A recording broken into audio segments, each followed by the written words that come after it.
एक बार एक किसान परमात्मा से बड़ा नाराज हो गया। कभी बाढ़ आ जाए, कभी सूखा पड़ जाए, कभी धूप बहुत तेज हो जाए तो कभी ओले पड़ जाए।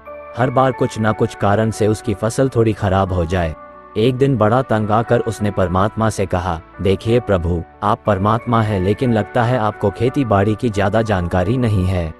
एक प्रार्थना है कि एक साल मुझे मौका, जैसा मैं चाहूँ वैसा मौसम हो, फिर आप देखना मैं कैसे अन्न के भंडार भर दूंगा। परमात्मा मुस्कुराए और कहा, ठीक है, जैसा तुम कहोगे वैसा ही मौसम दूंगा, मैं दखल नहीं करूंगा। किसान ने गेहूं की फसल बोई, जब धूप चाहिए तब धूप मिली, जब पानी तब पानी, तेज धूप, ओले, बाढ़, आंधी तो उसने आने ही नहीं दी। समय के साथ फसल बढ़ी और किसान की खुशी भी, क्योंकि ऐसी फसल तो आज तक नहीं हुई थी। किसान ने मन ही मन सोचा, अब पता चलेगा परमात्मा को कि फसल कैसे करते हैं। बेकार ही इतने बरस हम किसानों को परेशान करते रहे। फसल काटने का समय भी आया। किसान बड़े गर्व से फसल काटने गया, लेकिन जैसे ही फसल काटने लगा, एकदम से छाती पर हाथ रखकर बैठ गया। गेहूं की एक भी बाली के अंदर गेहूं नहीं था, सारी बालियां अंदर से खाली थी। बड़ा दुखी होकर उसने परमात्मा से कहा, प्रभु ये क्या हुआ? तब परमात्मा बोले, ये तो होना ही था। तुमने पौधों को संघर्ष का जरा सा भी मौका नहीं दिया, ना तेज धूप में उनको तपने दिया, ना आंधी ओलों से जूझने दिया, उनको किसी प्रकार की चुनौती का एहसास जरा भी नहीं होने दिया।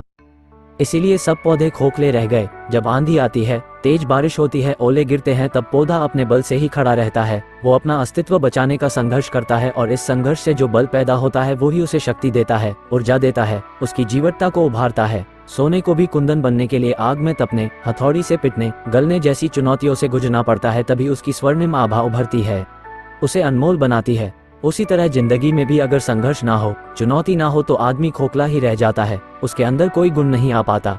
ये चुनौतियां ही है जो आदमी रूपी तलवार को धार देती हैं, उसे सशक्त और प्रखर बनाती हैं। अगर प्रतिभाशाली बनना है तो चुनौतियां तो स्वीकार करनी ही पड़ेगी, अन्यथा हम खोखले ही रह जाएंगे। अगर जिंदगी में प्रखर बनना है, प्रतिभाशाली बनना है, तो संघर्ष और चुनौतियों का सामना तो करना ही पड़ेगा। तो आपको परमात्मा और किसान की इंस्पिरेशनल स्टोरीज कैसी लगी? आप सभी के सहयोग से ही ये वीडियो हम बना पाते हैं, तो प्लीज वीडियो को लाइक, सब्सक्राइब और कमेंट्स करना ना भूले। आप सभी को प्यार भरा नमस्कार, धन्यवाद।